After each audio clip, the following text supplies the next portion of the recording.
हम पद्य भाग में आपके काव्य खंड के अंदर लेसन नंबर 2, क्योंकि गद्य खंड के अंदर अपना काफी चैप्टर हो गए और पद्य खंड के अंदर अपना एक ही चैप्टर हुआ है, तो आज मैं अपना सेकंड चैप्टर शुरू कर रही हूँ। चैप्टर का नाम है तुलसीदास और इसका पार्ट नंबर 1 अपन शुरू करेंगे आज, जिसमें मैं आपको परिचय पढ़ाऊंगी। देखिए, सबसे पहले मैं आपको बता देती हूँ कि ये चैप्टर बेटा बहुत इम्पोर्टेंट चैप्टर है, जो कि बोर्ड में आना ही है 100%। और दूसरी चीज, इसके अंदर से क्वेश्चन भी ज्यादा आते हैं। ऐसा नहीं कि एक आध क्वेश्चन आ जाए, क्वेश्चन भी ज्यादा आते हैं। कुछ भी पूछ लिया जाता है इसके अंदर से। रस भी पूछे जा सकते हैं आपसे, अलंकार भी पूछे जा सकते हैं आपसे, कुछ भी पूछा जा सकता है।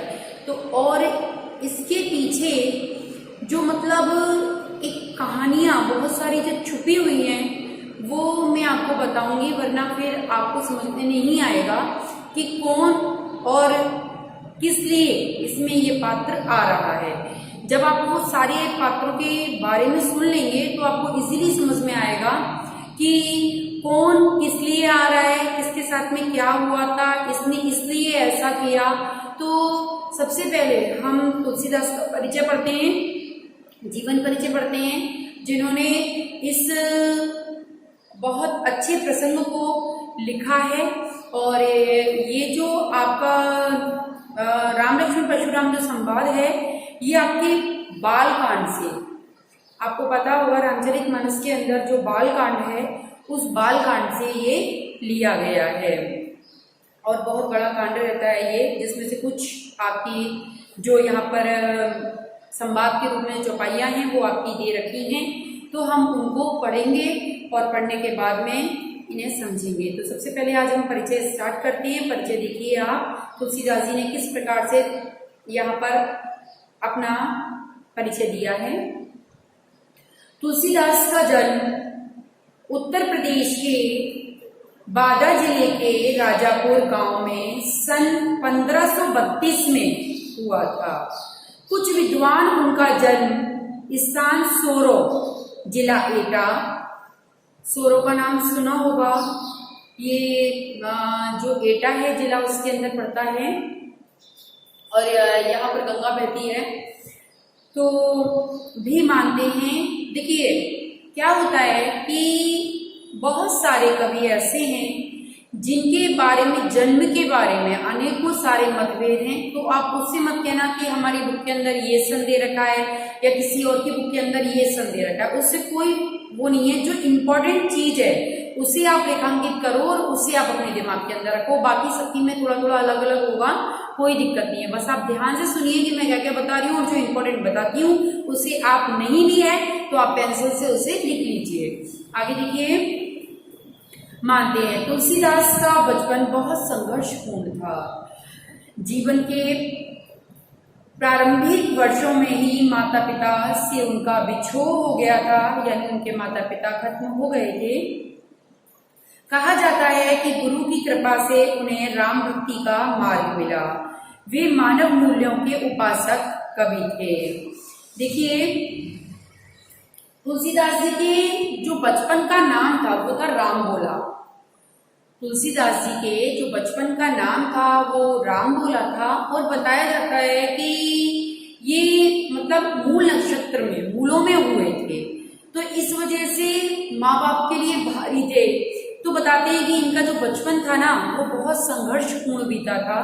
तो इसलिए और बताया जाता है कि जन्म के समय ही इनके मुख में मतलब दांत नजर आए थे, छोटेपन में ही दांत नजर आए थे। और इन्होंने ये भी बताया जाता है कि मतलब बोलना शुरू कर दिया था। अनेकों सारी किंवदंतियां हैं जो कि मतलब इनके बारे में बताया जाता है। लेकिन सबसे बड़ी बात जो बताई गई है वो ये बताई गई है कि जब इनकी मतलब तुलसीदास जी का जब विवाह हुआ था, तो उस समय विवाह के समय हुआ क्या था कि ये इनकी जो पत्नी थी उससे ये मतलब बहुत ज्यादा प्रेम करते थे। तो बताते हैं कि एक बार जब इनकी, देखो जीवन के अंदर कोई ना कोई व्यक्ति ऐसा होता है कि जो हमें भक्ति की तरफ अग्रसित करता है, यानी भक्ति की तरफ लेके जाता है, और कोई ना कोई माध्यम वो बनता ही है। तो इनके जीवन में वो माध्यम बनी इनकी पत्नी। अब चाहे वो कहे तो मतलब ताने से नहीं है, लेकिन इनको एक बहुत अच्छा एक रुझान मिल गया जीवन का, एक बहुत अच्छी प्रेरणा मिल गई अपने जीवन के लिए, एक बहुत अच्छा एक रास्ता मिल गया जीवन में आगे बढ़ने के लिए। अब चाहे उसने ताना मार के कही वो चीज, और चाहे कैसे भी कही, तो बताया जाता है कि जब इनकी पत्नी अपने पियर चली गई थी, तो उस समय उसके वियोग में ये मतलब रात के समय जब कि नहीं मुझे तो उससे मिलने के लिए जाना ही है, तो बताया जाता है कि इन्होंने घनघोर मतलब रात्रि का समय था, बारिश हो रही थी, काफी अंधेरी रात्रि थी, तो उस समय इनको नदी पार करनी थी। तो बताया जाता है कि एक मुर्दे पर बैठ करके इन्होंने ये समझ करके कि ये एक नौका है, मुर्दे पर बैठ करके इन्होंने नदी को पार कर लिया। अब किस तरह से किया या किस तरह से माध्यम बना वो वक्त ही जानता है, लेकिन बताया जाता है ग्रंथों के अकॉर्डिंग कि इन्होंने इस तरह से किया। और जब वहां पहुंचे तो सब द्वार बंद थे, तो इन्होंने क्या किया कि एक सर्प लटक रहा था, जो जहां पत्नी का मतलब कमरा था वहां एक सर्प लटक रहा था, उस सर्प को रस्सी समझ करके ये कमरे में चढ़ गए थे। तो इतनी विह्वलता मिलने की, पत्नी से मिलने के लिए इतनी विह्वलता, इतना मतलब प्रेम किसी के अंदर शायद ही हो। तो पत्नी ने वो चीज देखी, और देखने के बाद में वह मतलब एकदम से क्रोधित हो गई। वो बोली कि यदि इतना प्रेम तुम प्रभु श्री राम के प्रति समर्पित करो और भगवान के प्रति करो, तो तुम्हारा उद्धार न हो जाए, तुमको मोक्ष न मिल जाए, तो तुम अंधेरी रात के अंदर किस तरह से यहाँ और कैसे यहाँ मेरे कमरे में ऊपर चढ़कर आए हो, तो धिक्कार है तुम्हारे जीवन पर। इस तरह से उसने कुछ आक्रोशित होकर के ऐसे शब्द मतलब बोल दिए थे। उसने तो जो बोला, लेकिन इन्होंने उस बोल को ऐसा अपने हृदय में रखा कि वो दिन, और इन्होंने अपने जीवन से जो गृहस्थ जीवन था उससे संन्यास ले लिया और ये आगे बढ़ दिए। अब तभी कहते हैं कि फिर इन्होंने प्रभु श्री राम के प्रति अपनी अनन्य भक्ति की, और इस रामचरितमानस को लिखा है जिसे हम पढ़ेंगे यहाँ पर।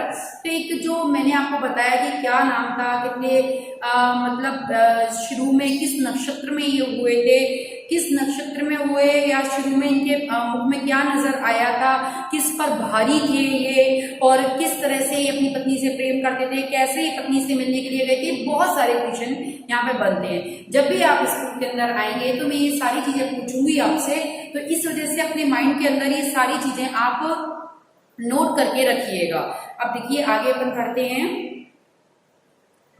का मार्ग मिला वे मानव मूल्यों के उपासक कवि थे। राम भक्ति परंपरा में तुलसी अतुलनीय है। रामचरितमानस कवि की अनन्य राम भक्ति और उनके सृजनात्मक कौशल का मनोरम उदाहरण है।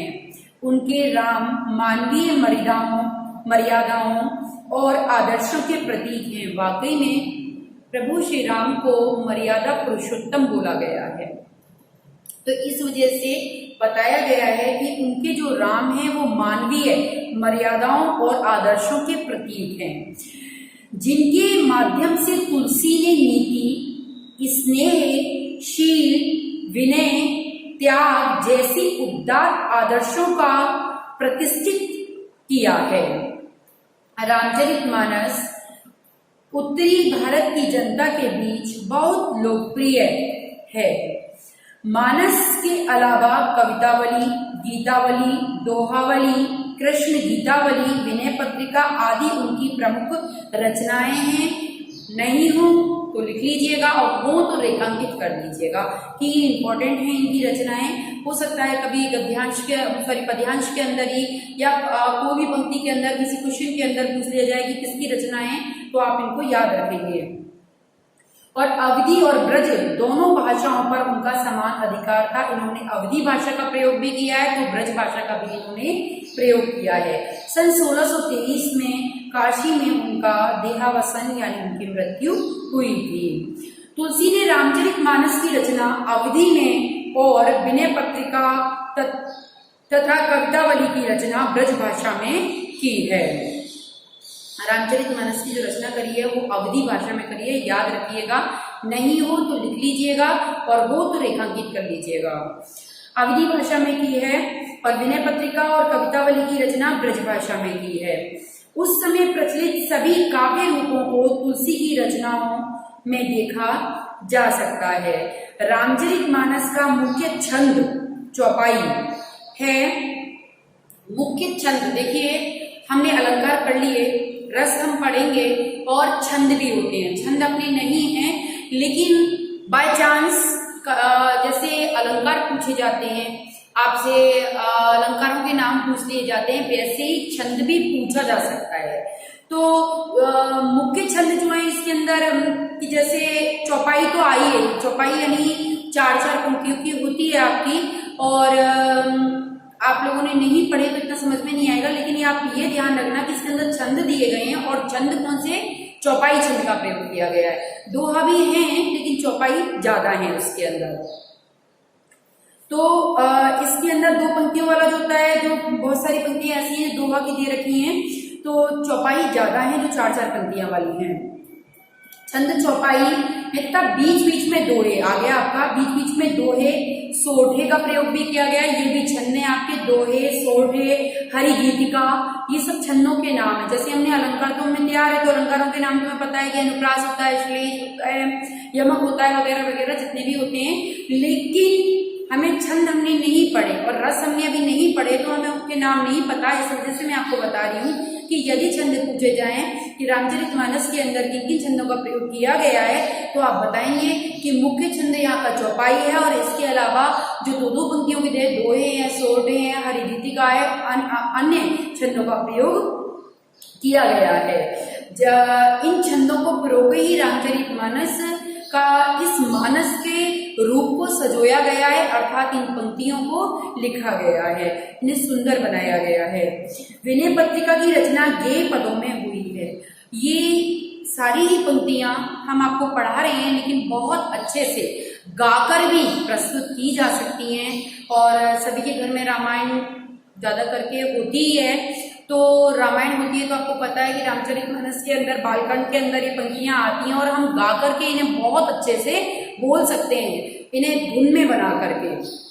तो बताया गया है कि इस प्रकार की इनकी रचना गेय पदों में हुई है।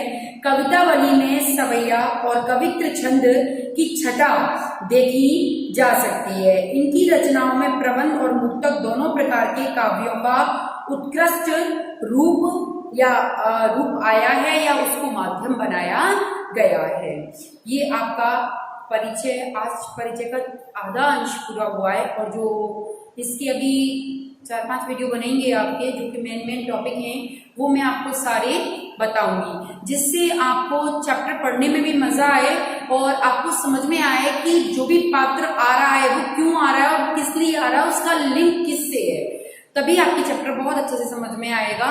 तो आज आप मैंने जितना भी बताया है उसके नोट्स कलेक्ट करिए, उन्हें लिखिए और अपने माइंड में भी रखिए, जिससे आपको पूरी चीजें तैयार हैं। आज के लिए ये इतना काफी है।